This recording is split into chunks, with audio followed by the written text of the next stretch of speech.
एक माता पिता अपने बच्चे से कहते हैं बेटा बनो तो राम बनो, बनो तो श्रवण बनो, और बेटा रोज नाराज होता है अपने मम्मी पापा पे। क्या पिताजी रोज राम और श्रवण बनने को कहते हो, कभी कृष्ण बनने को तो कहते ही नहीं हो। पिताजी ने एक थप्पड़ दिया औलाद में, पुत्र में, तेरे को कृष्ण बनने को कह दूं और तू गलत काम करने में लग जाए। भगवान कृष्ण को जानकर, लोग जानते तो है नहीं कि भगवान कृष्ण ने चीर की लीला क्यों करी, भगवान ने माखन चोरी की लीला क्यों करी, भगवान ने ये सब लीला क्यों करी। बस उसका गलत मतलब दुनिया ने निकाला, पर अच्छा मतलब कहां निकाला। इतने में पुत्र ने कहा मैं राम और श्रवण बनने को तैयार हूं। जैसे दशरथ जी ने पूरी सत्ता राम जी को सौंप दी थी, लाओ मुझे तिजोरी की चाबी दो।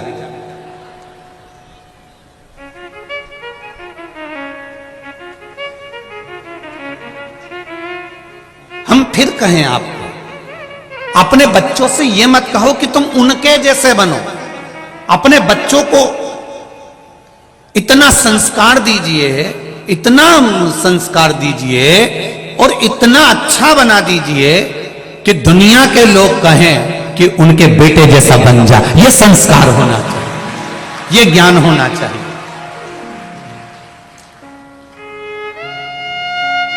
और ये जितना भी देने वाला है ना, ये जितने मेरे भाई लोग बैठे हैं, जितने लोग ये मेरे भाई बंधु बैठे हुए हैं, जितने भी पुरुष वर्ग यहाँ बैठे हैं, जितने भी जी जाओन मेरे बैठे हैं, तो उनसे निवेदन करूंगा, जितने भी भेरू यहाँ बैठे हैं उनसे निवेदन, इनका काम, मेरी माताओं से निवेदन है, ये पुरुष का काम कमा कर लाना, तुम्हारे हाथ में देना। अच्छा कमाना, अच्छा खिलाना, अच्छा पहनाना, अच्छा खर्च करना, यह पति का काम होता है। पर बच्चों को अच्छा संस्कार देना ये माता का काम होता है। पिता दिन भर ड्यूटी पर रहता है, पिता दिन भर नौकरी पर रहता है, पिता दिन भर दुकान पर रहता है, पिता दिन भर सर्विस पर लगा रहता है। उसका काम कमा कर लाकर तुम्हारा पेट भरना, तुम्हें अच्छा कपड़े देना, तुम्हें अच्छी एजुकेशन देना, तुम्हारी पढ़ाई के लिए ज्यादा से ज्यादा खर्च कर देना, अच्छे से अच्छे ट्यूशन लगा देना, अच्छे से अच्छे स्कूल में जमा कर देना। तुम्हारे लिए एक पिता नौकरी कर कर, सर्विस कर कर, ड्यूटी कर कर, एक कमा कर, दुकान पर बैठकर, धंधा कर कर, व्यापार कर कर, तुम्हारा पिता तुमको लाकर तुम्हारा पेट भर सकता है, तुम्हारा अच्छा कपड़ा पहना सकता है, तुम्हारे लिए अच्छा मकान बना सकता है, तुम्हारे लिए अच्छा घर बना सकता है, अच्छी गाड़ी ला सकता है। पर उस बच्चे को अच्छा संस्कार देना, नम्रता देना, पिता से सही तरह से बात करना केवल मां ही सिखा सकती है। वो माता का कर्म है कि माता उसको किस तरह से डील कर रही है, माता उसको किस तरह से सिखा रही है। और दिन भर माता अगर मोबाइल पर 24 घंटे लगी रहे तो बच्चे भी मोबाइल पर 24 घंटे लगे रहते हैं। माता को मोबाइल चलाने का भी एक समय रख लेना चाहिए कि मैं रात को 1 घंटा 2 घंटा या सुबह चलाऊंगी, बच्चों पर ध्यान दूंगी। मेरे बच्चे कहाँ जा रहे हैं, क्या कर रहे हैं, बच्चों में क्या हो रहा है, उन बच्चों पर हमारा केंद्र होना चाहिए।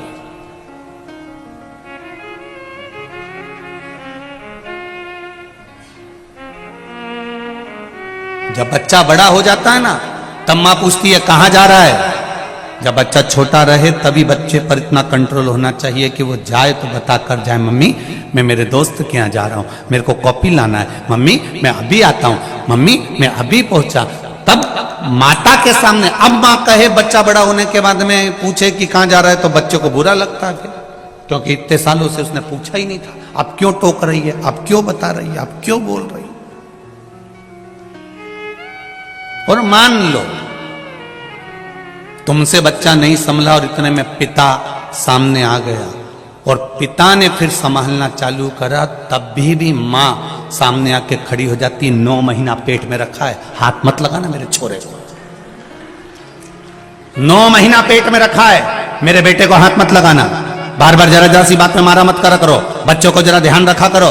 तुम जरा जरा सी बात के लिए टोकने लगते हो, मारने लगते हो। कभी 500 का नोट नहीं दिया, कभी 1000 का नोट नहीं दिया, कभी 2000 नहीं दिया, कभी 200 रुपए नहीं दिया।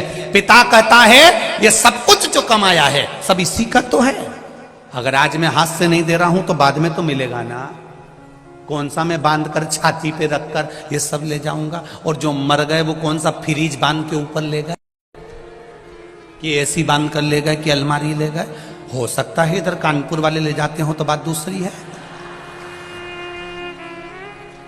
कौन मरने पर लेकर चले गया? सब छोड़ा तो यही है।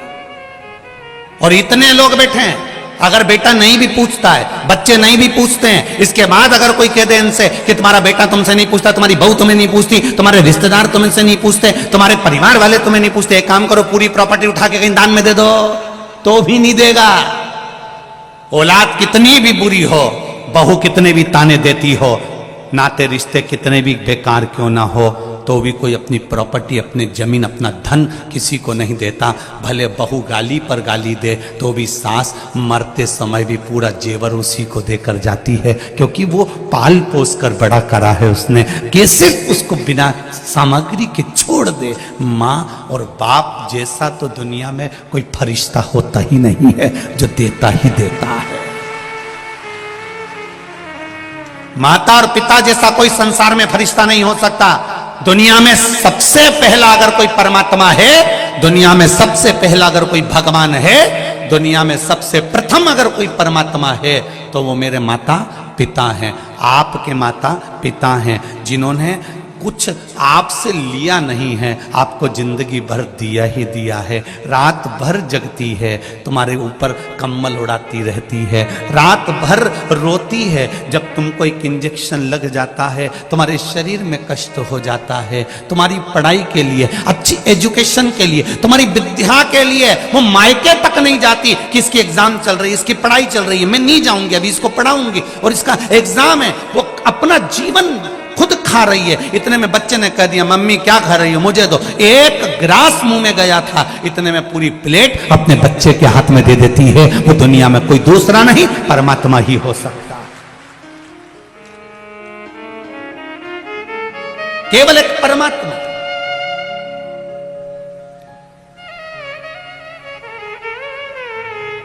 बस उनको किस समय पर किस चीज की जरूरत है, उस समय पर हमको अनुमोदन होना चाहिए। ऐसा नहीं कि श्रद्धा के टुकड़े हुए तो किसी को ऐसे ही मालूम पड़ गया। उस बाप के दिल में थोड़ी सी तड़प हुई होगी कि मेरी बेटी इतने दिन से फोन नहीं लगा रही है, बात नहीं कर रही है। बाप का हृदय, माँ का हृदय तड़पा और वो बाप जाकर मालूम करा, तब जाकर प्रशासन को भी मालूम पड़ा कि ऐसा हो गया। ये बाद में मालूम पड़े, उससे अच्छा है अपने बच्चों पर पहले ही संयम धीरे धीरे करना प्रारंभ करो, जिससे कोई दूसरी श्रद्धा के साथ में ऐसा ना हो जाए। अपने को आगे बढ़ना है, थोड़ा समय, थोड़ा सा समय। देव संस्कार अपने बच्चों को, इतना अच्छा संस्कार दो कि जो जिंदगी भर याद रखे।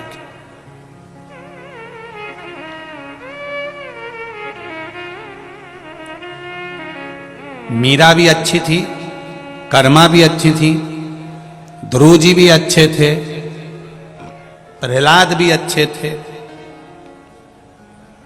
जितने भी थे सब अच्छे थे। पर संसार के लोगों को अच्छे लोग पसंद कब आते हैं? अच्छे लोग पसंद कब आते हैं? जब हम चले जाते हैं। अब लोग मीरा भाई को पूज रहे, अब लोग अब लोग प्रहलाद को, नामदेव जी को, नरसिंह मेहता को, तुकाराम जी को अब पूछ रहे हैं, जब वो चले गए।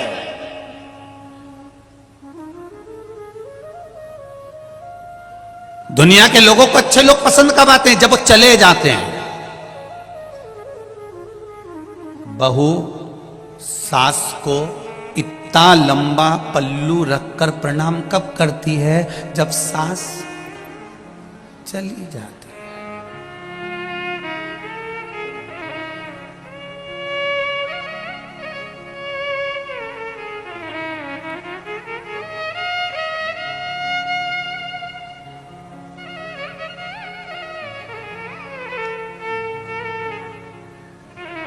हम जिस कानपुर के आप और हम निवासी रहे हैं, इस कानपुर की प्रथा रही हुई है पुरानी कि माताएं अगर घर से बाहर भी निकलती थी ना, तो एक तन पर अलग से एक सफेद कपड़ा या कोई लुगड़ा ओढ़ कर मुख तक ढाक कर तब निकलती थी। ये यहाँ की प्रथा रही हुई है। कितनी मर्यादा रही हुई है, जरा ध्यान दीजिए।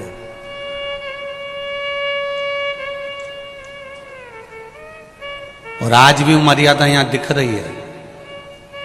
कई जगह हम कथा करने जाते हैं, लोगों का पल्लू यहाँ रखा रहता है, पर कानपुर के इस पंडाल में आप देखेंगे तो सिर पे पल्लू रखा हुआ है और कथा सुन रहे हैं। ये मर्यादा आज भी दिखती है। इधर उत्तर प्रदेश के इस क्षेत्र में गंगा के घाट पर आप इस मर्यादाओं को देख सकते हैं। यहाँ की मर्यादाएं झलकती हैं।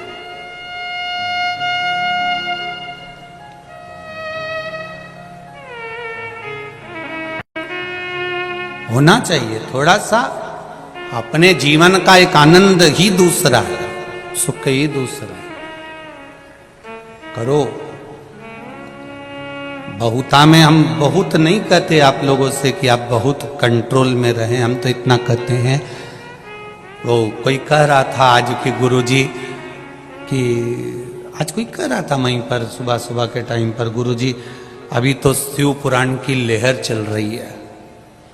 एक तरफा सियोर वाला महाराज की शिव पुराण की लहर चल रही है। हमने कहा भाई लोगों को गलत फहमी है, ये शिव पुराण की लहर नहीं है, ये शिव पुराण की मेहर है। ये लहर नहीं है। जो आज बच्चे बच्चे शंकर जी के मंदिर में जा रहे हैं, एक लोटा जल चढ़ा रहे हैं। घर के बहू और बेटा भी एक शिव जी के मंदिर में जाते हैं। और मेरी माताएं भी अपने पति से भी कहती हैं कि एक लोटा जल चढ़ाना फिर चले जाना दुकान। और कई पुरुषों को हमने देखा है दुकान जाते समय बोतल में पानी भरा हुआ है तो बोतल का पानी ही शिव जी को चढ़ाते हुए निकलते हुए चले जाते हैं। ये लहर नहीं है, ये मेहर है शंकर भगवान की। ये शिव जी ने आशीर्वाद दिया है शिव महापुराण के रूप में। ये भोलेनाथ जी ने तुम्हारा हस्त कमल पकड़ा है इस शिव पुराण के रूप में। ये शिव कृपा है, ये शंकर की उदारता, ये शंकर की दया है, ये करुणा है।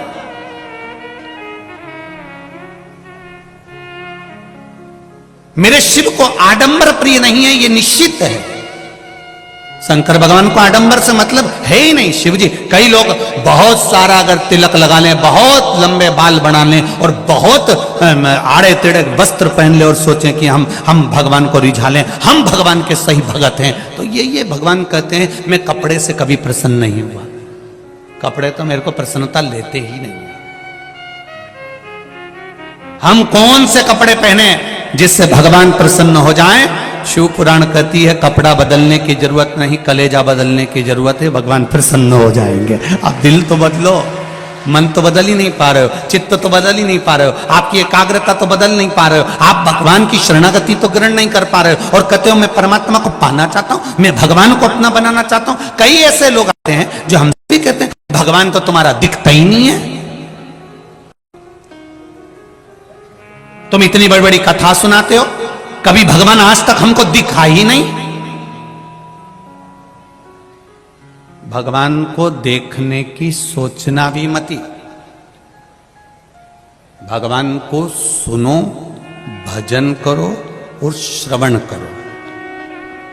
देखना क्यों नहीं? कारण क्या होता है?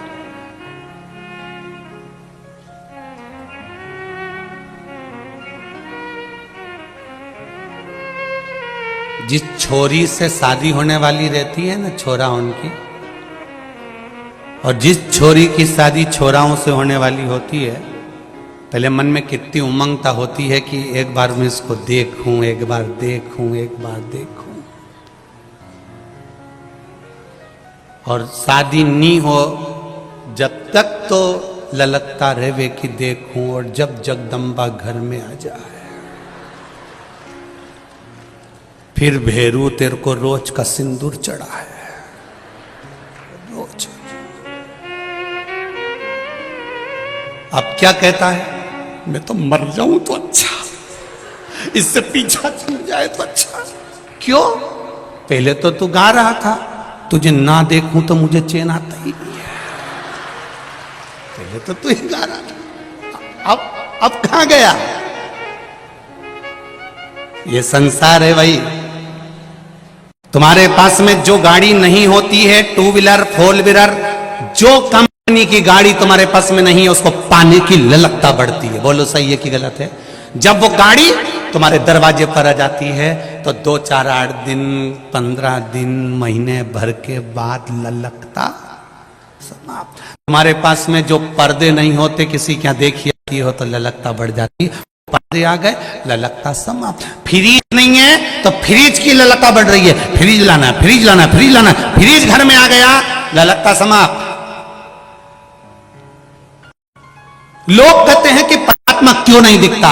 शिव महापुराण की कथा कहती है इसीलिए नहीं दिखता क्योंकि वो तुम्हारी ललकता समाप्त नहीं करना चाहता। वो चाहता है तुम्हारा भजन चलता है, वो चाहता है तुम्हारा स्मरण चलता रहे, वो चाहता है तुम 1 लोटा जल चढ़ाते रहो, वो चाहता है तुम भजन करते रहो, वो चाहता है तुम कीर्तन करते रहो, वो चाहता है तुम राम कृष्ण का स्मरण करते रहो, वो चाहता है तुम शिव मंदिर जाते रहो। अगर एक बार उसने आकर दर्शन दे दिया तो तुम दूसरी बार फिर पाने की ललकता नहीं करोगे। फिर तुम सोचोगे मुझे तो भगवान मिल गया, मुझे तो भगवान मिल गया। लंकाधिपति रावण इसी अहंकार में फूल गया था कि मेरे पास सोने की लंका है, मेरे पास भोलेनाथ जी हैं, मेरे पास सोने की लंका है, मैंने सबको बंदी बना कर रखा है, मेरे पास सारे देवता हैं, मैंने नवग्रह को अपने हाथ से बंधन में बना कर रखा है, इंद्र को तो मैं कोने में रखता हूं, वरुण गरुण सबको मैं कोने में रखता हूं। ये रावण का अभिमान चरम सीमा तक पहुंच चुका था। इसलिए परमात्मा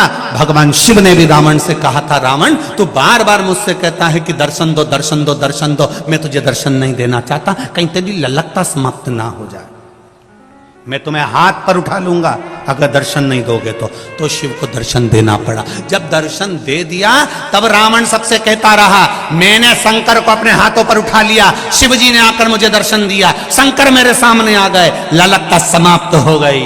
रावण का अभिमान ऊपर हो गया, अहंकार बढ़ गया, अभिमान बढ़ा और रावण समाप्त हो गया। आप भी ध्यान रखना, कोई तुमसे कहे तुम्हारा भगवान तो दिखता ही नहीं है, जबरदस्ती सियोर वाला महाराज लगा रहता है, 1 लोटा पानी चढ़ा, लोटा भर पानी चढ़ा, भगवान दिखे तो मतलब। आज के नवयुवक लड़के कहते हैं, नवयुवक बेटा बेटी कहते हैं, हम कॉलेज पढ़ने वाले, हम सीए करने वाले, हम इंजीनियर, हम डॉक्टर बनने वाले, हम आईएएस की पढ़ाई करने वाले, हम भगवान को नहीं मानते। कहां है भगवान? भगवान को सामने लाकर खड़ा करो तो उनको समझा देना भगवान भजने के लिए है, भगवान श्रवण करने के लिए है, पर भगवान देखने के लिए इसलिए नहीं है क्योंकि तुम्हारे भीतर की ललकता ना समाप्त हो।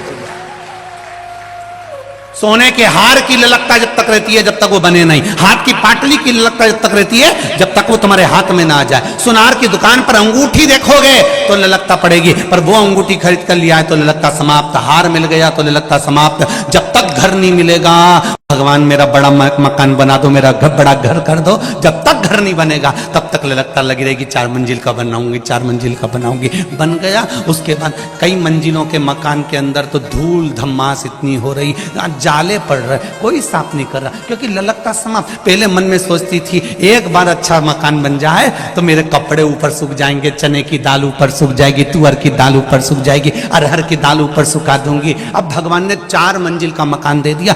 एक बार 5 किलो दाल लेके ऊपर गई थी,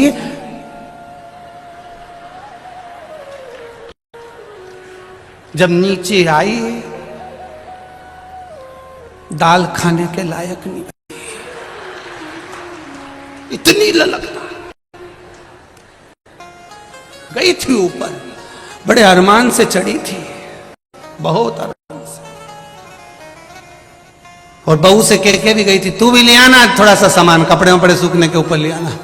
बहू के तुम ही जाओ, मैं नहीं जाऊंगी, नहीं गई। बहुवन बहुत समझदार है, वो कहीं जाए, उन्हें कहा डोकरी की चढ़ाई दो।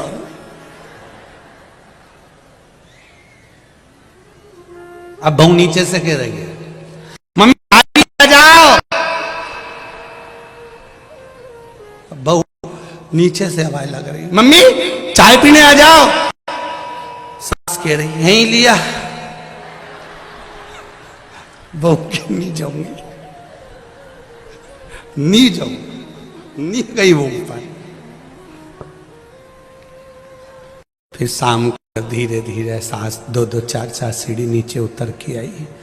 उन्हें कहा तूने हमारी चाय लाके नहीं दी है, मुझसे चढ़ा नहीं जाए। फिर सास चिल्लाई कि मैं बुढ़िया होके इतनी ऊपर चढ़ गई तो उससे चढ़ा नहीं जाए। तो बहू कह दे मम्मी तुमने देसी घी खाया है।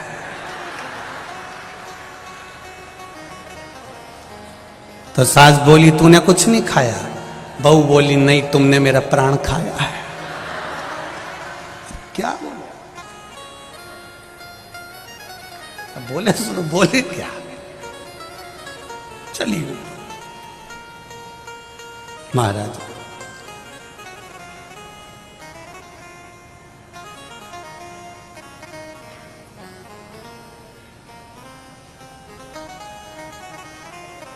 रखो अपने जीवन में एक भगवान दिखेगा नहीं और अपन को उसको देखने की लालसा भी नहीं होना चाहिए। हम भगवान को ना देखें पर भगवान हमको देखे। कोई व्यक्ति जा रहा है, कोई व्यक्ति निकल कर जा रहा है, आप उसको आवाज लगा दो, ए रानो, तुमने आवाज लगाया, उसने एक बार नहीं सुना, तुमने फिर आवाज लगाई, उसने नहीं सुना, तुमने फिर आवाज लगाई, उसने नहीं सुना, तुमने और दम की आवाज लगाई तो उसने पलट कर देखा कि मुझे बुलाया किसने। उसी तरह भगवान एक बार अगर तुम्हारी बात नहीं सुने, परमात्मा एक पशुपति व्रत में अगर तुम्हारा काम ना बने, तुम फिर आवाज लगाओ, तुम फिर आवाज लगाओ, तुम फिर श्री शिवाय नमस्तुभ्यम बोलो, एक बार तो पलट कर देखेगा जरूर। ये निश्चित है, ऐसा नहीं है कि वो नहीं देखेगा, वो देखेगा और पलट कर जब देखेगा। बस तुम्हारा काम क्या है? उसको पुकारना। तुम्हारा कर्म क्या है? तुम उसको पुकारो। दुकान पर भी जाओ तो उसको स्मरण, एक बार स्मरण कर कर जाइए। अपना रूट थोड़ा सा चेंज करिए, थोड़ा दुकान जाने का मार्ग बदल दो। वैसे भी हमारे यहाँ नियम है कि रोज एक ही रास्ते से दुकान नहीं जाना चाहिए। क्यों? कोई सामान लेकर आ रहे हो, किसी ने ध्यान रख लिया कि इतनी बजे यहीं से निकलता है, तो उसने उस समय का ध्यान करा। रूट चेंज करो। कभी कभी तुम्हारे मन में ये चेंज हो जाना चाहिए कि मैं रोज दुकान जाता हूँ, बीच में शंकर जी का मंदिर नहीं पड़ता, अब मैं उस मंदिर, उस मार्ग से जाऊंगा जहां पर मेरा महादेव एक झलक दिखा दे, बस उस झलक के सम्मुख से निकल कर जाऊंगा। और मुझे, अगर आप शिव के मंदिर में अंदर भी नहीं जा सकते तो मत जाओ। शंकर के मंदिर में अंदर प्रवेश नहीं कर सकते, मत करो। शिखर का दर्शन कर लो। शिखर भी नहीं देख सकते तो उसके दरवाजे पर थोड़ी सी स्माइल देकर प्रसन्न के साथ में निकल कर चले जाओ। वो भी सोचता रहेगा ये हंस के क्यों गया है। कई लोग कहते हैं ऐसे मुस्कुराने से कुछ होता है क्या? हमने कहा प्रैक्टिकल करके देखो। किसी की दुकान के सामने से निकलना, थोड़ा सा स्माइल दे देना, आधा बापड़ा चिंता में पड़ा रहेगा ये क्यों हंसी थी, क्यों हंस के गया ये। और रोज यही काम करना, उसकी दुकान के सामने से निकलो, निकल। वो रात रात भर डिप्रेशन में आ जाएगा, नींद की गोली खाना पड़ेगी। आखिर ये हंसता क्यों? मेरी दुकान के सामने आएगा और हंसेगा, मेरे सामने आएगा और हंसेगी, आखिर कारण क्या है? भगवान के मंदिर के सामने से निकलो तो भी मुसद्दी लाल जैसे मुंह उतार के मत जाना, प्रसन्न में जाना। तो पार्वती भी शिव जी से कहेगी रोज तुम्हारे मंदिर के सामने से मुस्कुरा कर जाता है, इसको बहुत दुख है, इसके बाद भी ये प्रसन्न दिखता है, बहुत कर्जे में डूबा है, बहुत टेंशन में है, बहुत तकलीफ में है, इसके बाद भी क्यों मुस्कुराता है? शंकर जी कहते हैं कोई बात नहीं, सब दूर रोता रहे पर मेरे सामने तो मुस्कुराया है। पार्वती इसके खाते में खुशी दे दे, मुस्कुराहट दे दे, जाके इसको प्रसन्नता दे दे पार्वती, इसको स्माइल दे दे पार्वती, ये प्रसन्न रहे जीवन पर्यंत। एक बात अपने जीवन में जरूर उतारना, जैसे हो वैसे ही जीवन जीना।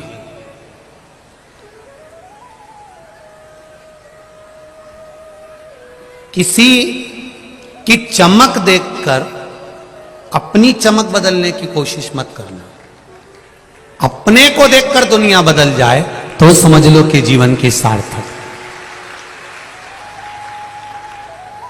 वो इतना चमक है, इतना धन है, इतनी दौलत है, इतनी संपदा है, उनका ऐसा घर है, ऐसा बंगला है, ठीक है, वो उनकी जगह ठीक है। ये तो जो ललाट में बाबा ने दिया है वो हमको मिल रहा है। जो दिया मेरे भोलेनाथ ने वो कम नहीं दिया। बहुत सारा पैसा दे दे मेरे भोलेनाथ और साथ में रोग दे दे, बीमारी दे दे, तो कैसा रहेगा बोलो तो जम के। पैसा किसी काम का है नहीं। फिर तो 2 रोटी दे, अच्छे से दे, और अपन पेट भर कर वो 2 रोटी आराम से खाएं और वो खाया हुआ भी हमारा पच जाए और अपनी जिंदगी खुश होकर जी लें। इससे बढ़कर कोई सुकून नहीं जीवन का, उससे बढ़कर कोई सुकून नहीं है, उससे बढ़कर कोई आनंद नहीं। शिव पुराण कह रही है, देवऋषि नारद के भीतर थोड़ा सा भक्ति है। देवऋषि नारद के भीतर ऐसा नहीं कि भक्ति नहीं है, शंकर जी की परम भक्त हैं, भगवान विष्णु के परम भक्त हैं देवऋषि नारद। दिन भर 24 घंटे नारायण नारायण नारायण नारायण नारायण नारायण करते रहे। ऐसा नहीं है कि भक्ति नहीं है।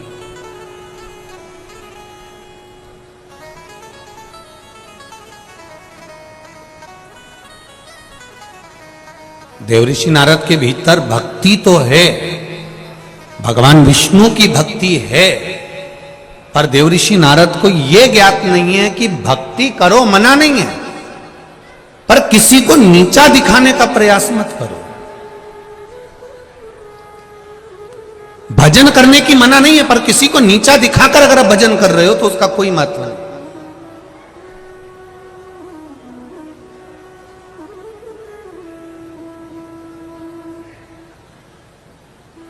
कई बार माताएं शिव जी के मंदिर में रहती हैं, रोज जाती हैं, रोज पूजन करती हैं, और कोई माता कभी कभी आ जाती है शंकर जी के मंदिर में। तो कई माताएं जो रोज वाली है ना, वो कहती हैं हम रोज वाले हैं,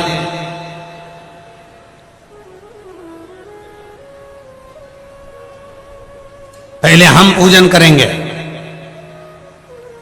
ठीक है,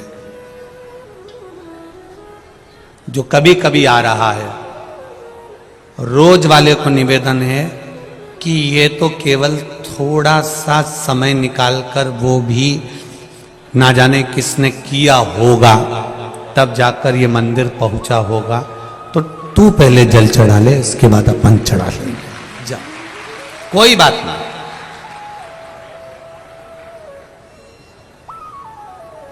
पर कई लोगों की आदत रहती है, जब तक वो 2-4 को पूछते नहीं है, धक्का मक्का नहीं दें, तब तक वो प्रवेश करते ही नहीं है।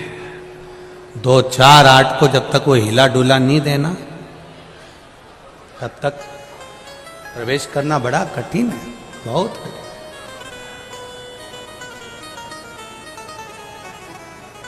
महाराज देवऋषि नारद के भीतर भगवान नारायण की भक्ति तो थी, पर देवऋषि नारद ने एक बार मन में सोचा कि बताओ, भगवान शंकर तप में लीन थे और कामदेव ने उनकी समाधि तोड़ दी। बड़ा आश्चर्य की बात है, इतने बड़े देवता, बार बार लोग कहते हैं कि ब्रह्मा जी के पिता हैं भगवान विष्णु और भगवान विष्णु के पिता हैं भगवान शंकर।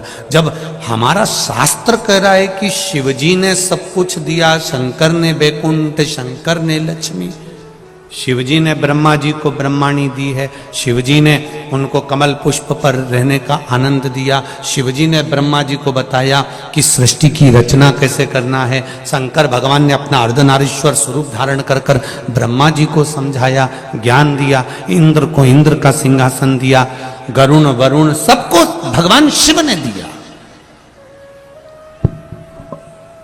भगवान शंकर ने दिया। फिर एक बात समझ में नहीं आती कि शिवजी कामदेव को नहीं जीत पाए।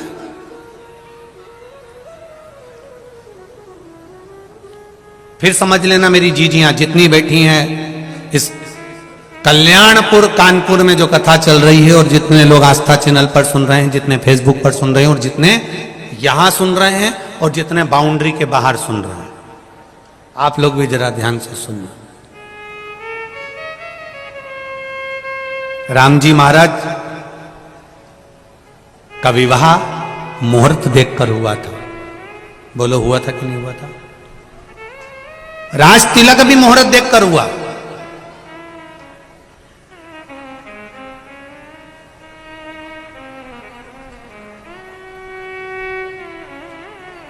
सती मैया का विवाह भगवान शंकर के साथ हुआ, पर सती मैया जलकर भस्म होती हैं। राम जी को वन जाना पड़ता है, राज सिंहासन छोड़कर। सीता जी को भी वन वन डोलना पड़ता है। तो किसी ने एक प्रश्न किया कि ये क्यों हुआ, आखिर कारण क्या, किस कारण से? स्वयं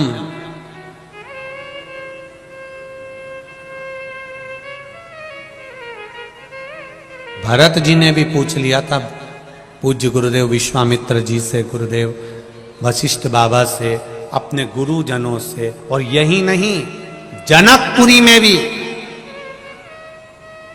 जनक जी महाराज ने भी अपने गुरु जी से पूछ लिया था कि यह बताओ कि मेरी बेटी के भाग्य में ऐसा क्यों है, कारण क्या? कहा, सुनहु भरत भावी प्रबल। ये जो भाग्य में जो लिखा है, चाहे तुम देवता बनकर भी जन्म लोगे तो तुमको भोगना तो पड़ेगा।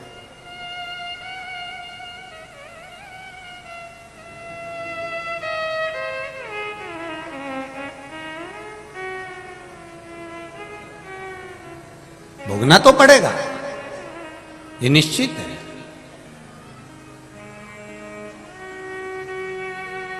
मंदिर जाओ मत जाओ तुम्हारी मर्जी है, लोटा भल के जल चढ़ाओ ना चढ़ाओ ये तुम्हारी मर्जी है, भजन करो ना करो ये तुम्हारी मर्जी है।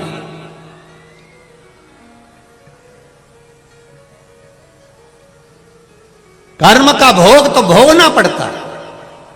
मेरे राम जी महाराज ने छुपकर बाली को मारा था, तो कृष्ण अवतार में बाली ने छुपकर भगवान कृष्ण को बाण मारा था।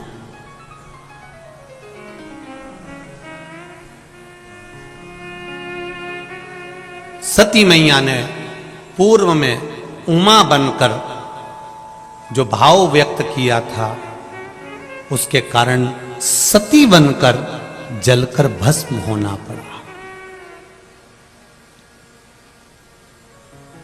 एक गर्भवती चिड़िया को कैद में रखा तो माता जानकी भी गर्भ में रही, तब उनको भी बन बन डोलना पड़ा। कर्म की गति है, कौन मिटा सकता है?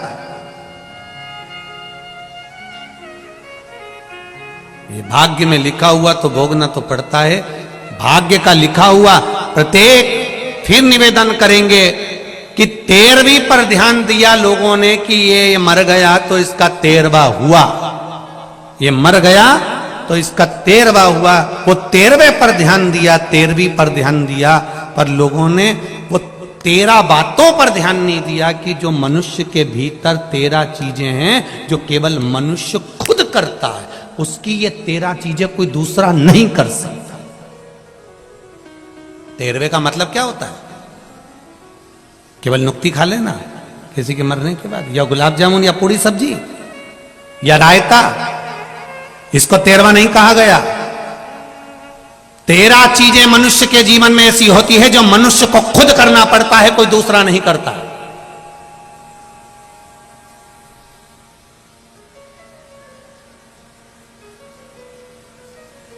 इसलिए मरने के बाद 13वें का महत्व आता है, इसलिए मरने के बाद 12वें का महत्व आता है। क्यों? वो 13 चीजें हमारा सनातन धर्म कहता है।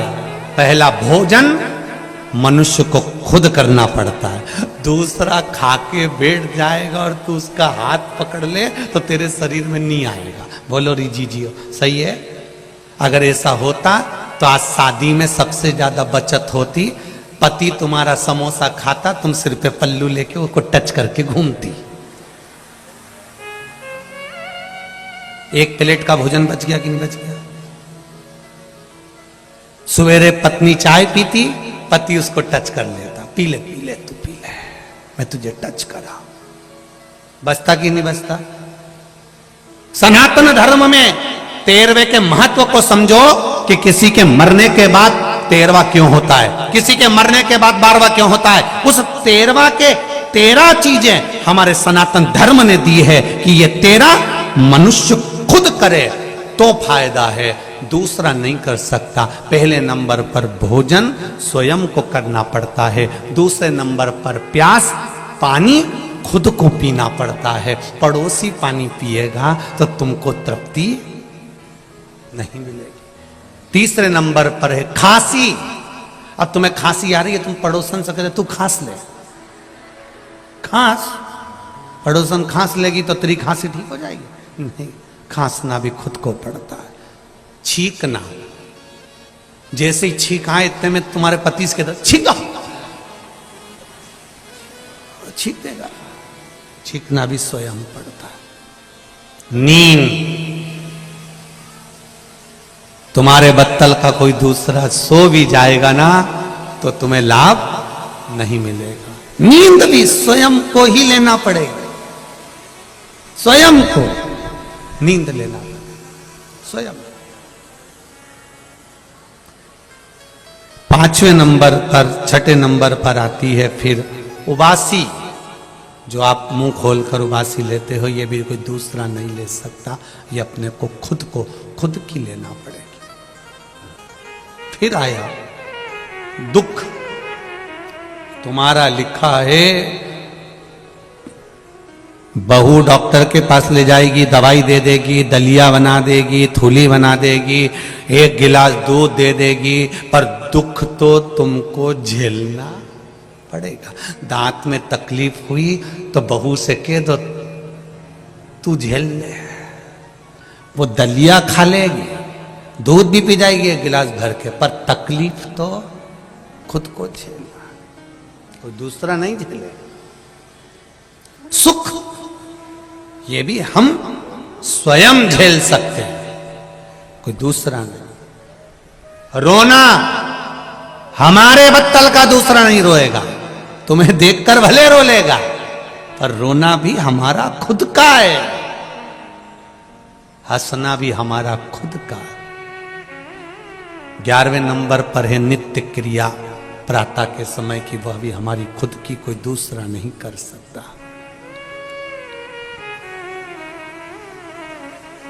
फिर है पीड़ा सहन करना।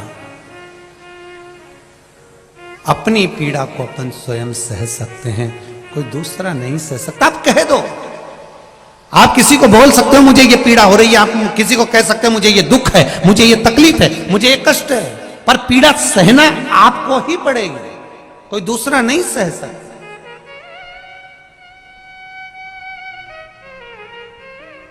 फिर 13वें नंबर पर आया है भजन। आपका भजन आपको खुद करना पड़ेगा, कोई दूसरा नहीं कर सकता। आपके हिस्से का आपको ही करना। ये 13 मनुष्य के कर्म हैं जो मनुष्य को खुद करना पड़ते हैं, कोई दूसरा नहीं करता। जब मनुष्य ये 13 में से 12 जैसे आपने अपने लिए करा है, उसी तरह 13वें नंबर का भजन भी आपको खुद को अपने लिए करना पड़ेगा। कोई कह दे कि साहब वो दादाजी मर गए और उनके निमित्त से हमने पंडित जी को भोजन कराया। पंडित जी भोजन कर लेंगे, मना नहीं है, पंडित जी को भोजन करने में मना नहीं, ब्राह्मण भोजन कर लेगा, मना नहीं है, पर निवेदन है, भोजन करने की मना नहीं है, उसके निमित्त के भोजन करने की मना नहीं, पर जीते जी अपने द्वारा किया हुआ कर्म का भोग अपने को भोगना है, स्वयं के लिए।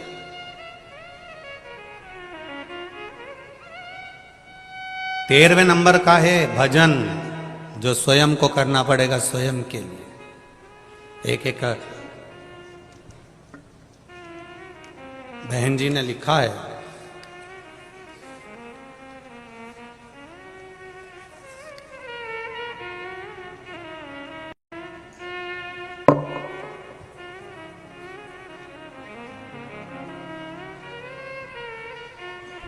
शंभु शरण पड़ी मांगू घड़ी रे घड़ी दुख काटो, दया करीने दर्शन आपो।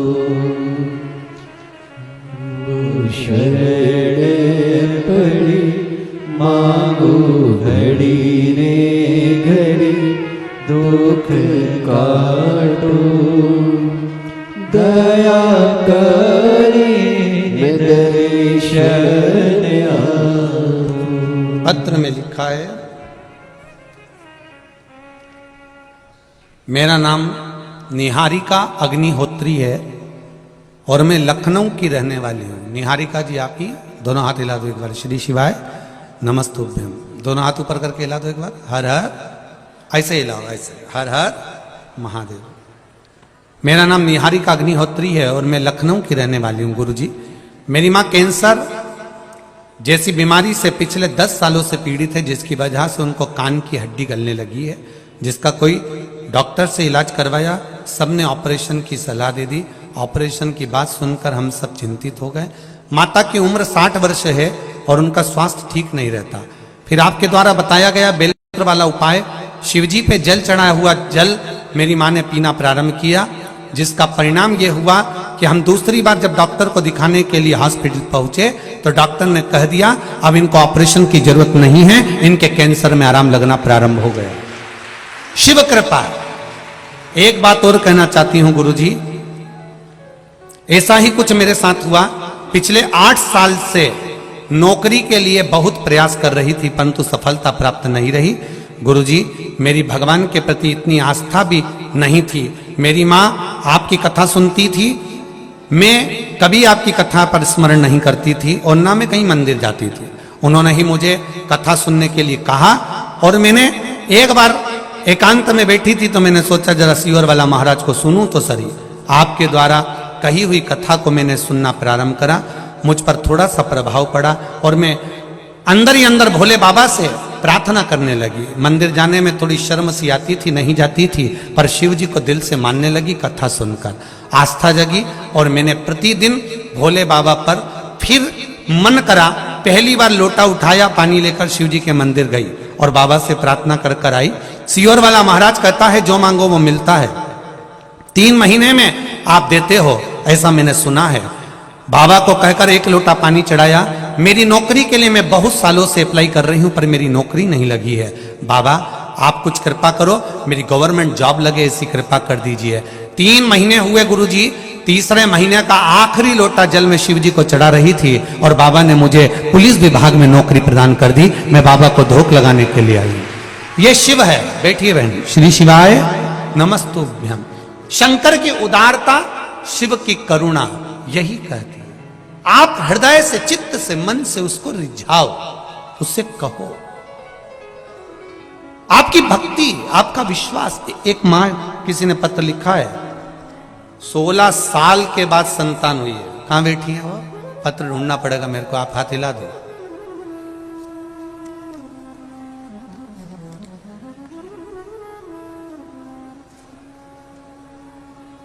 आरती आदेश पोरवाल दिव्यापुर औरैया से आए हैं। कहीं बैठी हो तो हाथ हिलाइएगा।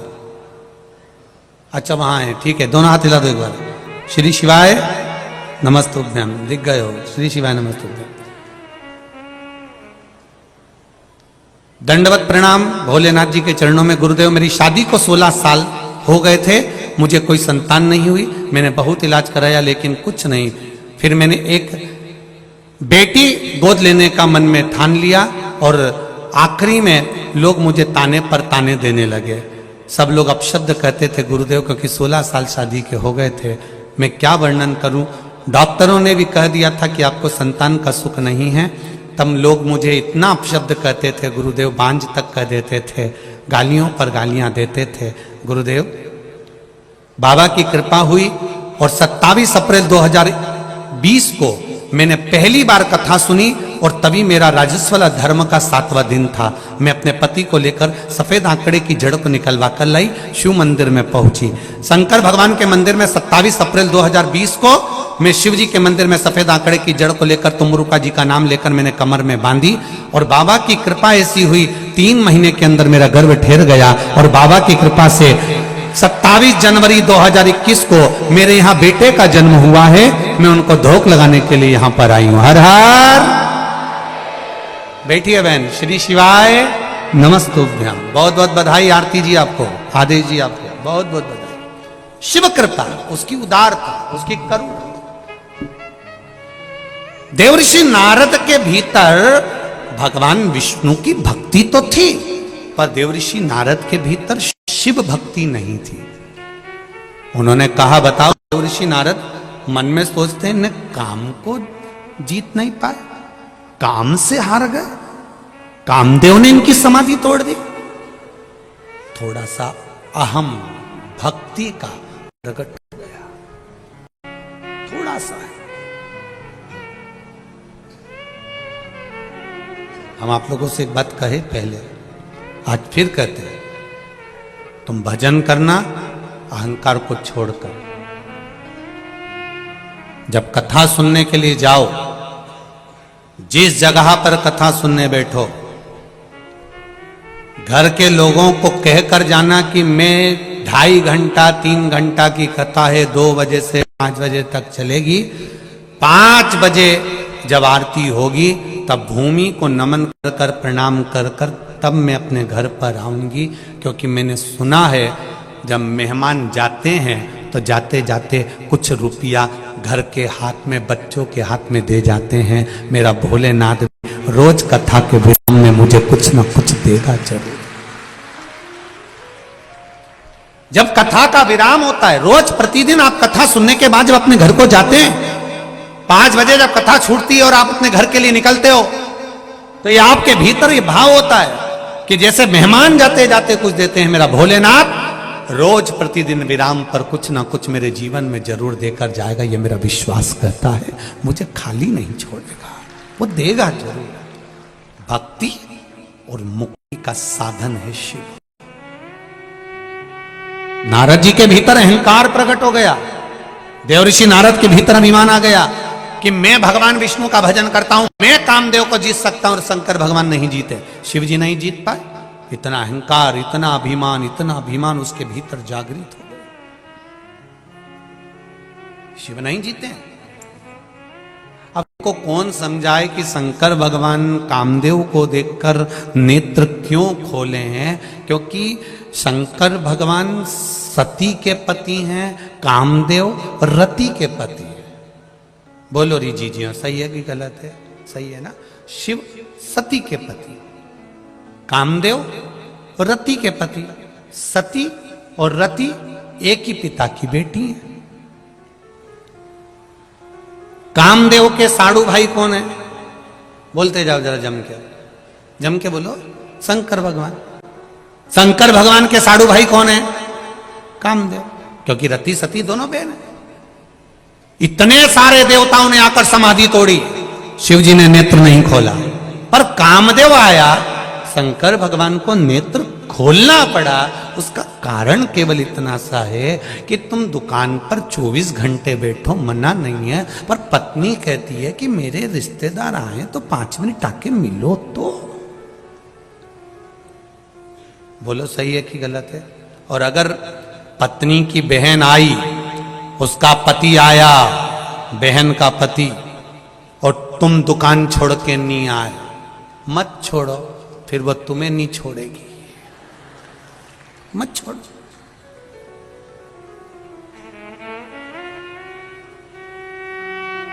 कामदेव कौन है?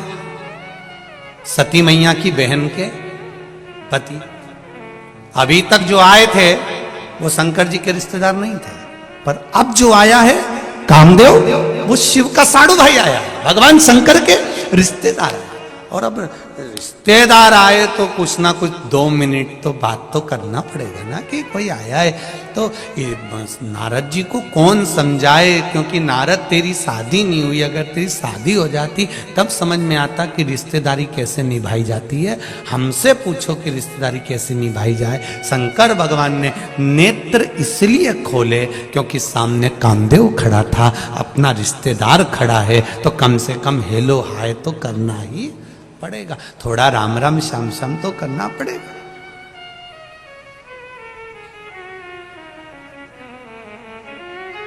अब यही इतने सारे कार्यकर्ता खड़े हो जाते हैं। अब ये प्रशासनिक जो लोग खड़े हैं, पुलिस वाले भाई लोग जितने खड़े हैं, प्रशासन वाले, कई अधिक टीआई भी खड़े हुए हैं, कोई भी सीएसपी भी खड़े हैं, कोई खड़े, तो ये थोड़ी ना पहचानते कि तुम्हारे रिश्तेदार है। वो तो तुम आके कहते हो हमारी काकी है,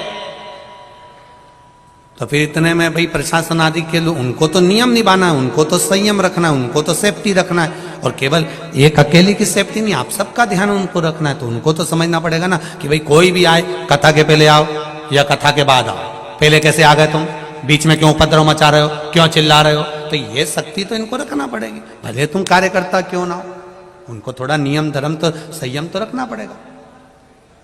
एक पत्र लिखा एक जी ने कि गुरुजी वो बहुत दूर गाड़ियां रुक रही है और हम यहाँ तक पैदल आ रहे हैं, तो मेरा जीजियों से निवेदन है, कौन मना कर रहा है कि तुम पैदल आओ, समिति वालों से कहो 4 ई-रिक्शा चलाओ, वहां से बूढ़ों को लेकर यहां तक आओ,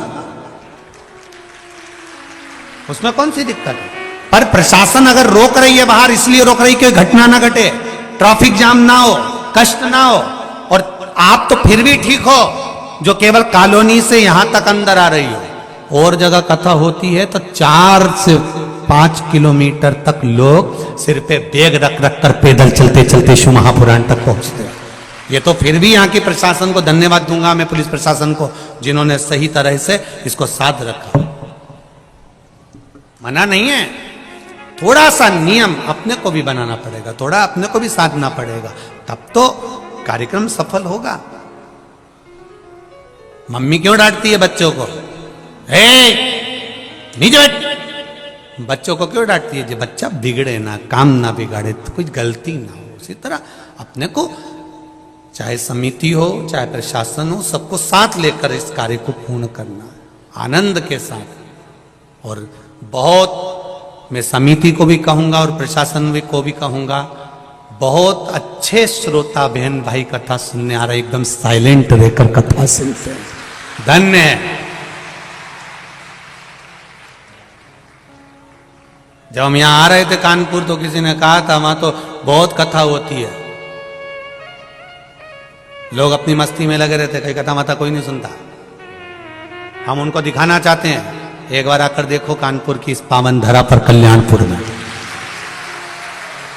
जितनी मेरी माताएं बैठी हैं, जितने पुरुष बैठे हैं, इनके भीतर का भाव देखिए कि किस दिल से कथा सुन रहे हैं, किस मन से कथा सुन रहे हैं, एकदम साइलेंट रहकर। कहने वाला कुछ भी कहे, दिखता है तो लगता है। मैं आप जितने भी श्रोता भाई बहन बैठे हैं उनको नमन करता हूं, आपके चरणों को, बहुत सुंदर भाव से आप कथा का रसतत्व ग्रहण कर रहे हैं। और यहाँ की जो मीडिया है, पत्रकार बंधु हैं, उनको भी धन्यवाद देना चाहूंगा कि आपकी कलम बहुत सुंदर सुंदर चरित्र अखबारों में लिख रही है। आपको नमन, सोशल मीडिया को भी और जितनी मीडिया है सबको नमन। आपका प्रेम झलक रहा है आपकी कलम के माध्यम से। शिव कृपा, देवर्षि नारद के भीतर अभिमान प्रकट हो गया, पर देवर्षि नारद ये नहीं जान पा रहे हैं, देवर्षि नारद के भीतर यह भाव नहीं आया कि कामदेव क्यों कामदेव को देखकर नेत्र खोला। ये संबंधों की बात है, ये रिश्तेदारी की बात है। ये कई संबंध ऐसे होते हैं जो सामने नहीं बोले जाते।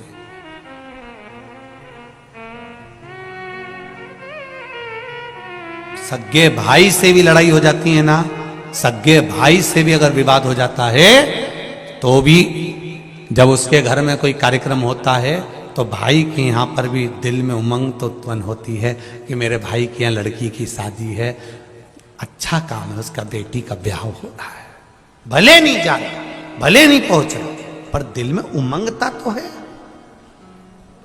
उत्साह तो है, प्रेम तो है। अब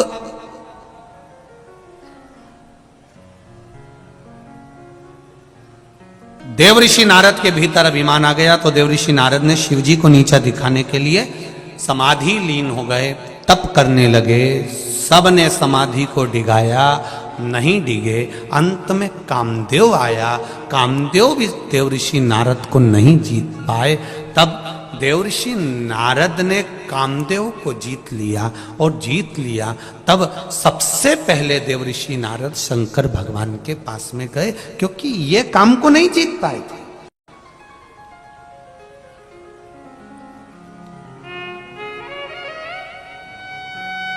इन्होंने कामदेव को नहीं जीता था।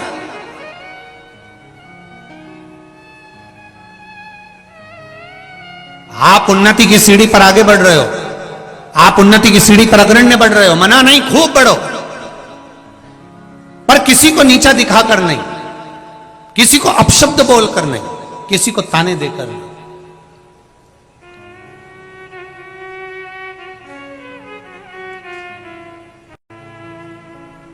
एक शिव भक्त की एक बात आती है, जिसका नाम था शिवदास। कर्नाटक में रहता था शिवदास, और जब वो जन्म लिया तो उसके जन्म के बाद में उसके माता पिता चले जाते हैं और वो अकेला रहता है, लकड़ी बेचकर अपना यापन करता है। कर्नाटक का शिव भक्त है शिवदास। 24 घंटे भगवान की भक्ति में डूबा रहना, शिव जी का गुणगान करना, शिव स्मरण करना। और शिवदास लकड़ी लेता, लकड़ी को सिर पे रखता, बेचने जाता, बेच कर आता, थोड़ा सा धन, उतना ही पैसा लेता जिस पैसे से किसी ब्राह्मण को भोजन कराकर खुद भोजन कर लेता। उसका नियम था, अतिथि को भोजन पहले कराता था, फिर स्वयं करता था।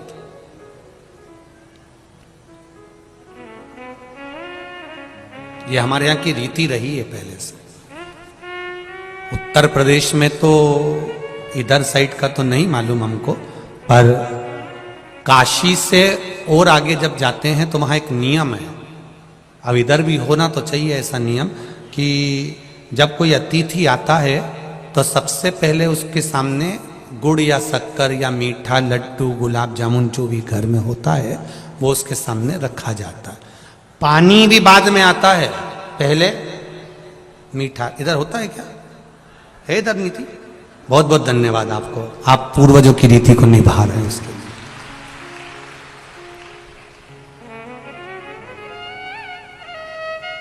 मिठाई पहले लाकर रखी जाती है, किसके सामने?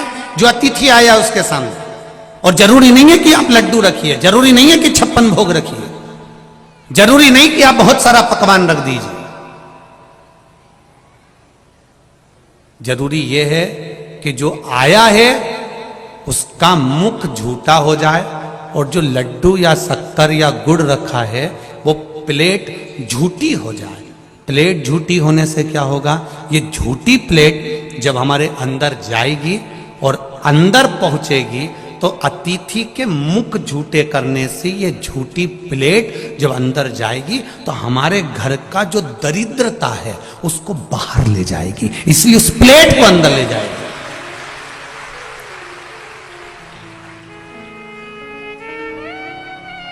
ये झूठी प्लेट हमारे अंदर चले जाए, जो झूठी प्लेट अंदर की ओर जाए तो ये हमारे घर की दरिद्रता को, घर की दरिद्रता कब समाप्त होती है? जब हमारे यहां कोई अतिथि आता है, मेहमान आता है और वो हमारे यहां रुकता है, भोजन करता है, या मुख झूठा करता है, पानी पीता है और जाता है। उसका झूठा पात्र जितनी घड़ी, जितने पल, जितने समय हमारे घर में रखा रहता है उतने समय वो घर की दरिद्रता को दूर भगा देता है। इसलिए हमारे उत्तर प्रदेश का नियम है कि मुख झूठा कराना और प्लेट को अंदर ले जाना, ये हमारे यहाँ की रीति बनी हुई। इसलिए कहते अतिथि देवो भव, अतिथि देव सम्मान हम क्यों करें?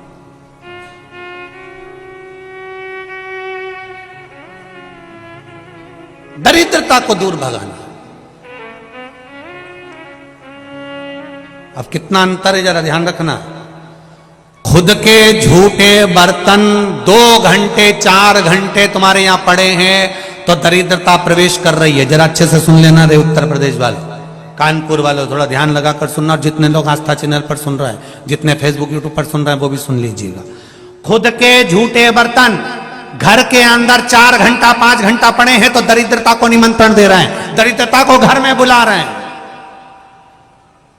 और अतिथि का झूठा बर्तन घर में पड़ा है तो दरिद्रता को बाहर भगा रहे हैं। जरा समझ लीजिए अच्छे से।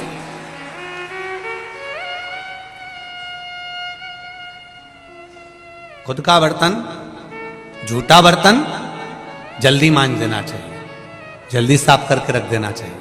बर्तन वाली नहीं भी आई ना, और बर्तन पड़ा हुआ है ना, बर्तन मांजने वाली नहीं आई है, तो घर की बहू बेटी का यह फर्ज बनता है कि झूठे बर्तन पर आधा बाल्टी पानी लेकर, 2 डब्बा पानी लेकर, 1 भगोनी पानी लेकर सारे झूठे बर्तन पर पानी छींट दो।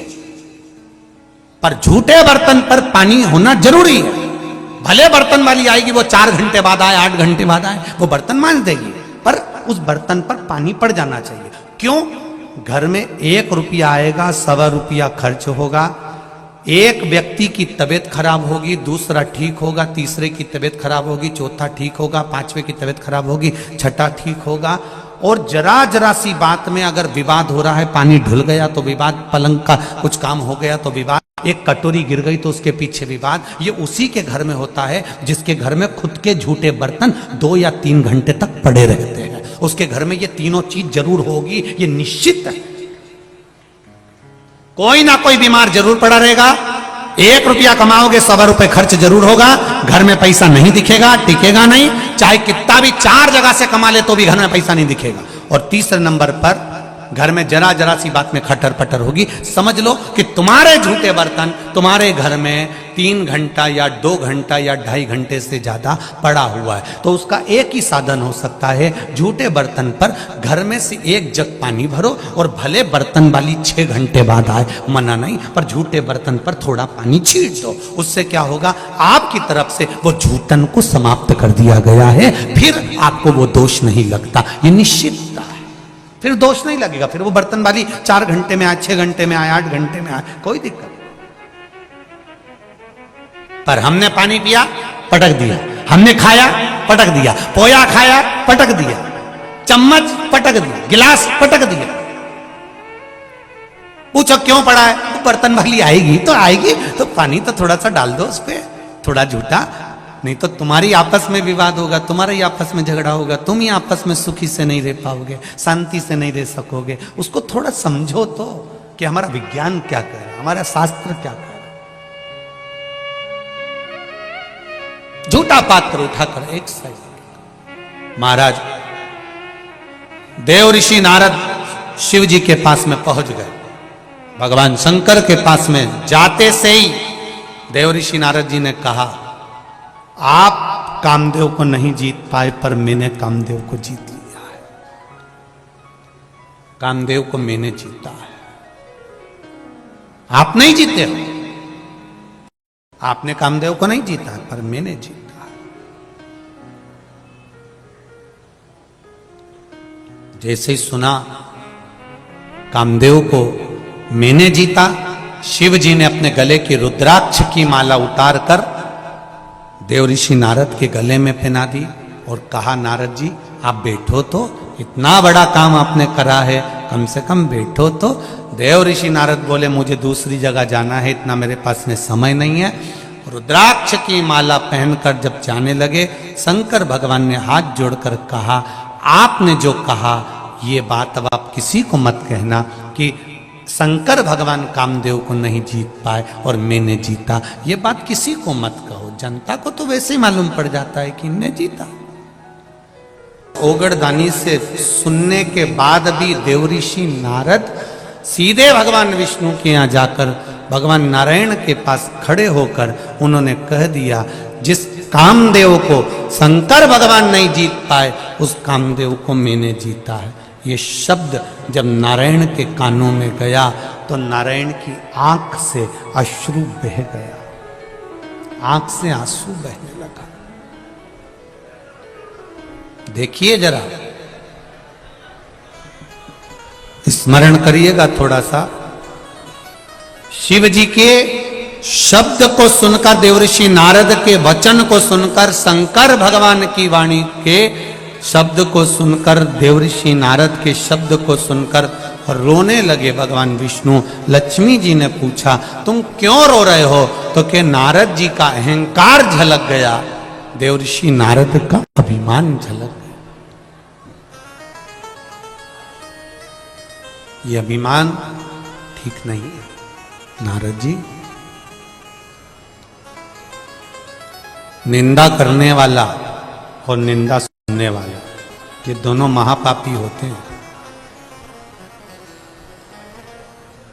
इस नारद को तो निंदा करने के कारण से शंकर जी की निंदा करिए इसलिए बंदर का मुंह लगेगा, पर मैंने निंदा इन कानों से सुनी है इसलिए मुझे घोड़े का मुंह लगेगा। भगवान विष्णु को घोड़े का मुख लगा था, हयग्रीव अवतार हुआ था भगवान का, केवल निंदा सुनने के कारण।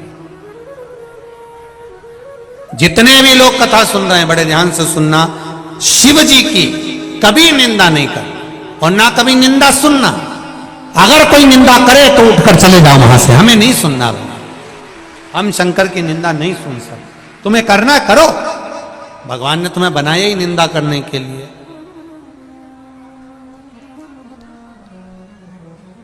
जब निंदा करने वाला निंदा करना नहीं छोड़ सकता तो अपन अपना काम कैसे छोड़ दो कि हम निंदा सुनते ही नहीं है, तो हम कैसे सुन ले? जब तू करना नहीं छोड़ रहा तो हम सुनना कैसे छोड़? हमें नहीं सुनना, हम नहीं सुन सकते, हमें नहीं श्रवण करना। भगवान विष्णु ने कहा नारद जी तुम्हारा अभिमान। देवऋषि नारद जी ने कहा मैंने कामदेव को जीता और आपने मुझे बैठने का नहीं कहा। भगवान कहते हैं बैठने का कैसे कहते हैं? शंकर भगवान ने तुम्हें बैठने के लिए जगह दी, तुम नहीं बैठे। तुम्हें बैठने की जब जगह मिली तो तुम नहीं बैठे, और तुम मेरे यहां आकर कहते हो कि बैठ जाओ। ये दुनिया के लोग दो मुंहा बातें करते हैं। किसी गरीब के घर में अगर शादी में जाएंगे और माता पूजन में या कोई कार्य में 2 घंटा लेट भी हो गया तो किसी के मुख से आवाज नहीं आती, और किसी पैसे वाले के यहाँ शादी में जाएंगे और मैं 2-3 घंटा लेट भी हो गया, गरीब के यहाँ होगी तो तुरंत कहेंगे टाइम लग गया, इतना समय हो गया, ये समय बोला था, ये समय बोला था। और पैसे वाले के यहाँ अगर होगी तो कोई बात नहीं, चल रहा है जैसा चलने दो, होगा जब देखा। जमाना बड़ा विचित्र।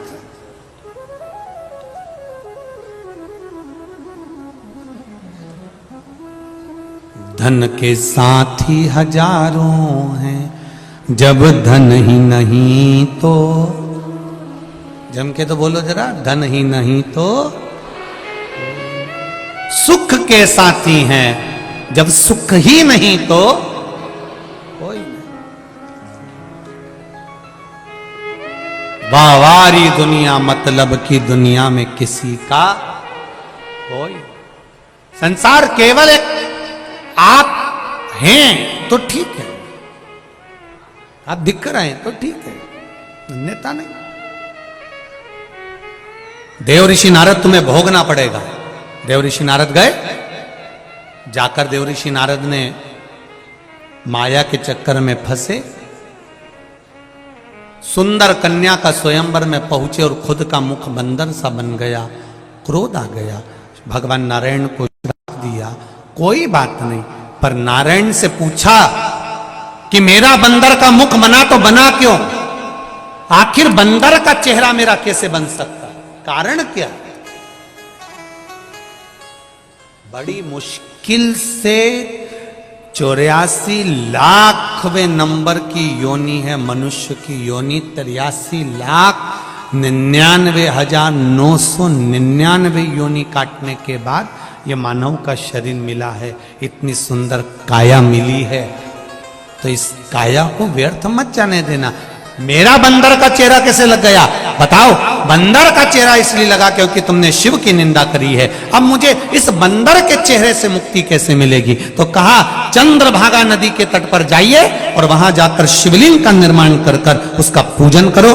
पूजन करने का जो फल मिलेगा वो आपको मुक्ति प्रदान कर देगा। और शिवलिंग की पूजन का भाव जागृत हुआ। चंद्रभागा नदी के तट पर जाकर बालू रेत का शिवलिंग बनाया। आप सबसे निवेदन है, कभी किसी पवित्र नदी में स्नान करने के लिए जाओ, किसी पवित्र नदी पर स्नान करने जाओ, दर्शन करने जाओ, तो निवेदन है वहां की रेत का, वहां की मिट्टी का, वहां की बालू का शिवलिंग का निर्माण कर कर कुछ नहीं तो वही नदी का जल 3 बार 5 बार चढ़ाकर ओम नमः शिवाय या नमः शिवाय या श्री शिवाय नमस्तुभ्यम कहकर, नहीं है कुछ भी तो भी भगवान को जल चढ़ाकर विसर्जन कर दीजिए। शिव उसको स्वीकार कर लेता, मेरा वो घरदानी स्वीकार कर लेता।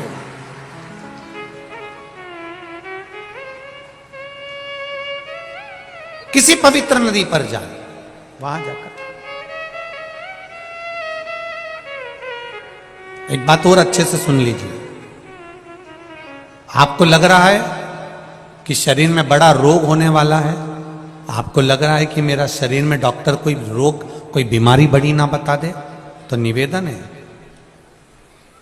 महीने में एक बार धतूरा, धतूरा देखा है सब लोगों ने? जो धतूरा होता है जिसमें कांटे कांटे होते हैं, उस धतूरे को हल्दी में भिगोकर शिवजी को महीने में कम से कम एक बार चढ़ा दिया करो। कोई शरीर में जिंदगी में कभी बड़ी बीमारी तुम्हारे सामने नहीं आएगी, शिव उसको संभाले। धतूरा भगवान शंकर को चढ़ाने से रोग की समाप्ति होती है, रोग समाप्त होता है। एक पत्र आया है, उस पत्र में किसी का लीवर पूरा डैमेज हो गया, पूरा लीवर उसका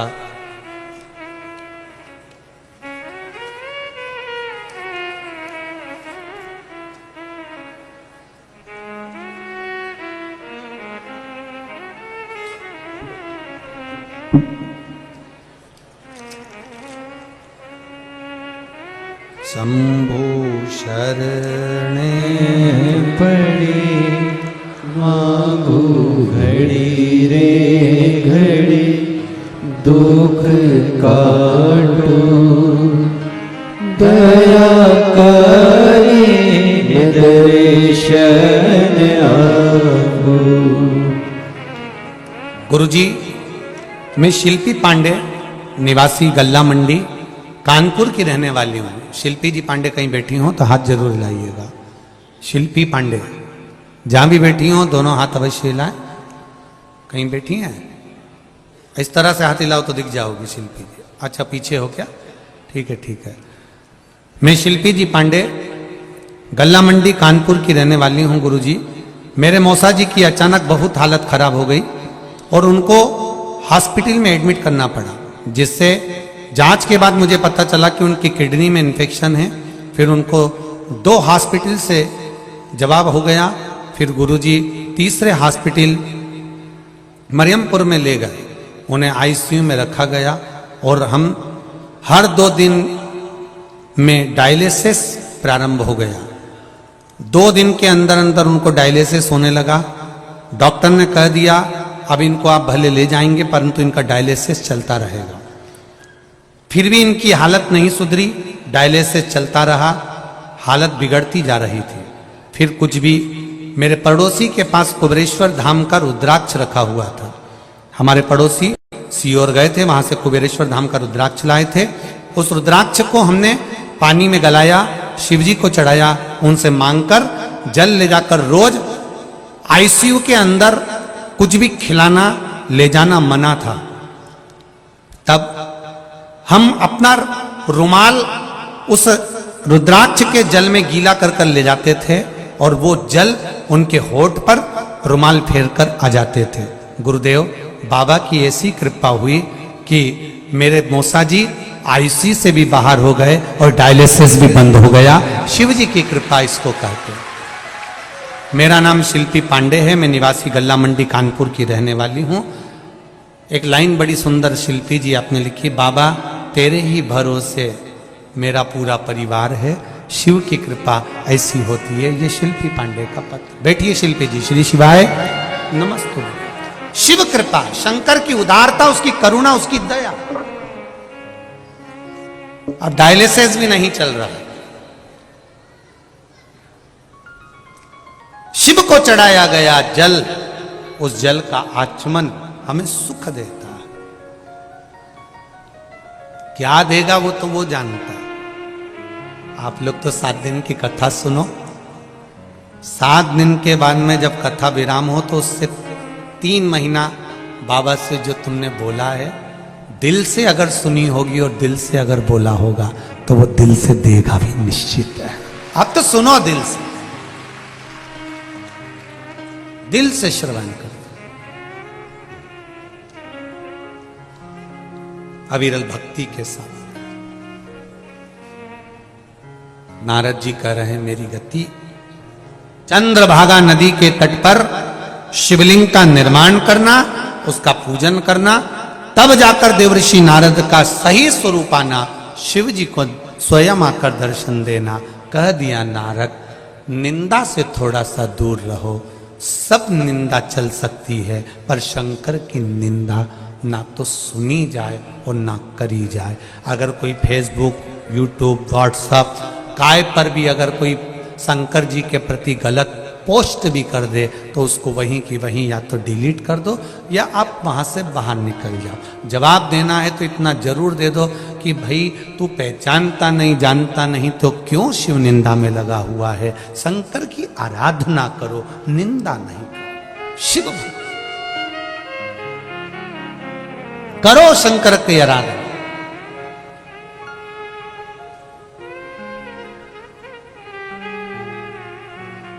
शिव आराधना में जो ये जितने पत्र हैं, कल के भी पत्र बहुत रखे हुए हैं, ये जितने पत्र हैं आपकी ही व्यासपीठ पर रहते हैं, यहीं रहते हैं। इनमें नंबर भी लिखे होते हैं। आप जाकर पता कर सकते हो कि शिव ने इनको कितनी कृपा करी होगी, कितनी दया करी होगी, कितनी करुणा करी होगी।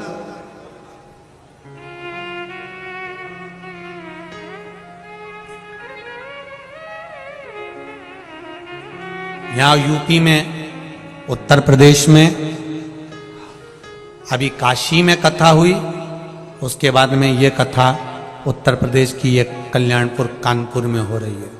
हमारा तो यहाँ पर ज़्यादा आना जाना भी नहीं होता, हमने पहले भी कहा। यहाँ किसी से ये प्रशासन के लोग भी रहते हैं और कार्यकर्ता भी रहते हैं, हम लोग मिलते भी नहीं, हम व्यासपीठ से कहते हैं, हम किसी से ज़्यादा मिलते नहीं। अपना भजन करना, मंत्रमाला जपना, नाम जाप करना। जो जजमान परिवार उन कथा में बैठे हैं और आप सब लोग जो कथा में आए हैं, बाबा आप सबका कल्याण करे, उसके लिए श्री शिवाय नमस्तुभ्यम दिन भर जपो, भजन करना, कथा का समय हो कथा करना और भगवत भक्ति में लगना। आप ना तो ज़्यादा मिलना का कोई क्रम होता है, ना कोई मिलना है आप लोगों से, तो हम तो इतना कहते हैं आप हमसे मिलने की जगह प्रयास करो कि मेरा देव अधिदेव महादेव से मिलन हो, बस इतना प्रयास करो। कोई आस। हाँ, सीहोर कुबेरेश्वर धाम का कंकर शंकर है। वहां आने वाला व्यक्ति, वहां धोक लगाने वाला व्यक्ति, वहां लोट लगाने वाला व्यक्ति, वहां दंडवत करने वाला व्यक्ति, यह विश्वास जरूर है कि कंकर शंकर की भूमि कुबेरेश्वर धाम में जो गया है वो खाली तो नहीं रहा है, ये निश्चितता। और वही कुबेर भंडारी यहां है साथ, वही कुबेरेश्वर महादेव 7 दिन यहां। आपकी भक्ति प्रबल। कोई संत नहीं बन सकता, कपड़ा बदलकर कोई साधु नहीं बन सकता, कपड़ा बदलकर कोई भक्त नहीं बन सकता, कपड़ा बदलकर कोई सन्यासी या तपस्वी नहीं बन सकता। कपड़ा बदलकर ना तो तुम संत बन सकते हो, ना साधु बन सकते हो, ना तपस्वी बन सकते हो, ना सन्यासी बन सकते हो, ना तुम साधना कर सकते हो। कपड़ा बदलकर ना तुम भक्त बन सकते हो। पर शिव महापुराण की कथा कहती है, कपड़ा बदलकर तुम भक्त भले नहीं बन सकते, पर कर्म बदलकर तुम भगवान के श्रेष्ठ भक्त जरूर बन सकते हो, ये निश्चित है।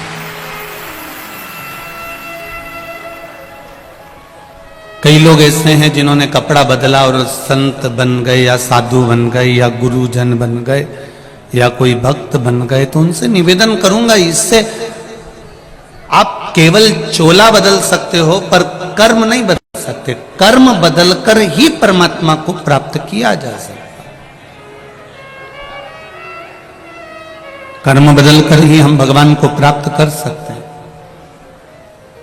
इसलिए बार बार कथाओं में मध्य में बार बार एक बात कहते रहे हैं, मत बुरे कर्म कर बंदे, मत बुरे कर्म कर बंदे, वरना पछताएगा।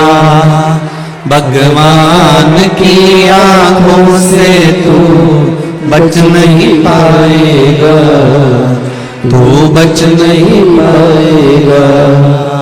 अरे ओ अज्ञानी मत कर नादानी, अरे ओ अज्ञानी मत कर नादानी। तेरे कर्म का फल भी तू ही पाएगा, जैसा किया तूने तेरे आगे आएगा। तेरे कर्म का फल भी तू ही पाएगा, जैसा किया तूने तेरे आगे आएगा। मत बुरे कर्म कर बंदे, मत बुरे कर्म कर बंदे, वरना पछताएगा।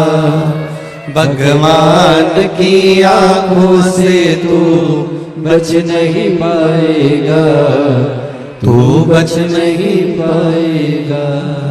अरे ओ अज्ञानी मत कर नादानी। ये हमारी नादानीता है कि हम अभिमान रखकर, हम अहंकार रखकर, हम कहीं काम में, हम कहीं लोभ में, हम कहीं आसक्ति में, हम कहीं थोड़ी सी वासना में, थोड़ी सी तृष्णा में, हम थोड़े से लोभ में, हम थोड़े से अपने अहम के कारण, अपने थोड़े से लोभ के कारण हम भगवान की भक्ति नहीं कर पाते।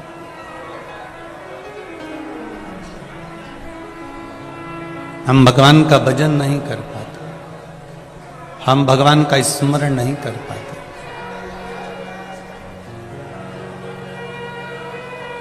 और जब तक भजन का बल नहीं बढ़ेगा, जब तक भक्ति का बल नहीं बढ़ेगा, तब तक परमात्मा की शरणागति प्राप्त करना कठिन है, बहुत कठिन।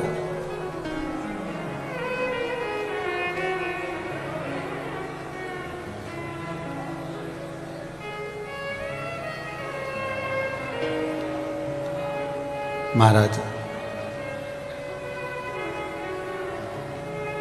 कपड़ा बदलने से जरूरी, ज्यादा जरूरी है अपने कर्म को बदलना। जो हमने कपड़ा बदला है, जो हमने कपड़ा चेंज करा है, उससे ज्यादा हमको कर्म बदलना पड़ेगा।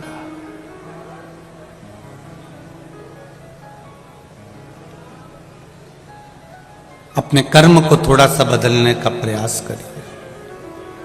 माना परिवार में रहना है तो थोड़ा न थोड़ा तो आपको झूठ बोलना ही पड़ेगा। परिवार को चलाना है तो थोड़ा न थोड़ा छल कपट बेईमानी प्रपंच करना ही पड़ेगा। हम यहां से बैठकर मना भी कर देंगे तो तुम कौन सा सुधरने वाले?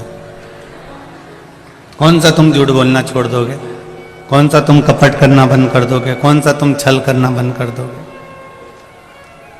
कौन सी तुम बेईमानी बंद कर दोगे?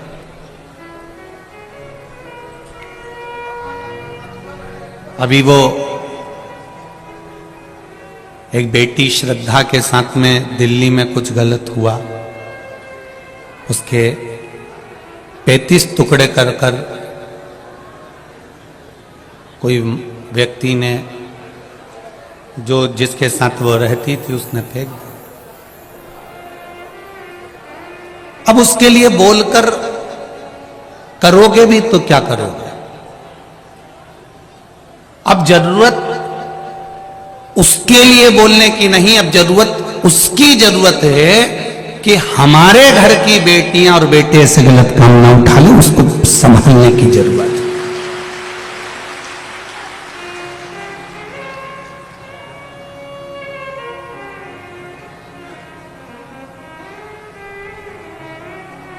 अब विचार और विमर्शता ये होना चाहिए कि हमारे घर के बच्चे कहीं गलत जगह ना पहुंच जाएं, हमारे घर की बेटियां कहीं गलत मार्ग की ओर ना चली जाएं, हमारे यहाँ के बच्चे किसी गलत मार्ग की ओर ना चले जाएं। ये श्रद्धा के उस स्वरूप से, श्रद्धा के उन टुकड़ों से हमें सीख लेना चाहिए।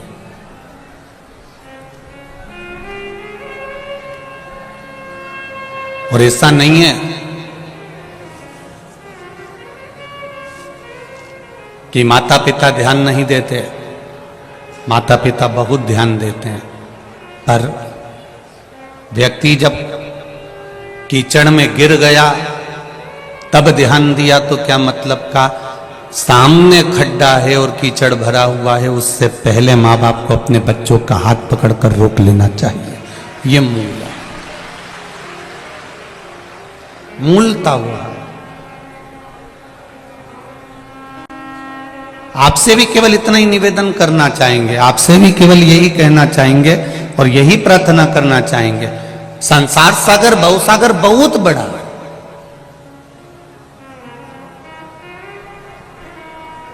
और इतने बड़े भव सागर में, इतने बड़े संसार सागर में सब कुछ भरा हुआ है। यहाँ पाप कर्म भी है, यहाँ काम भी है, यहाँ लोभ भी है, यहाँ अहंकार भी है, यहाँ तृष्णा भी है, यहाँ वासना भी है, सब कुछ है।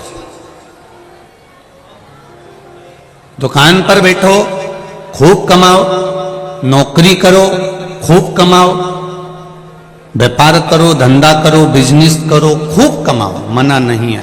पर कमाने के साथ में एक काम जरूर करो, जब समय मिले तब भगवान शंकर को एक लोटा जल अवश्य समर्पित करो, जिससे हमारे पाप कर्म थोड़े थोड़े समाप्त होते चले। अपने भजन का भी बल बढ़ाइए।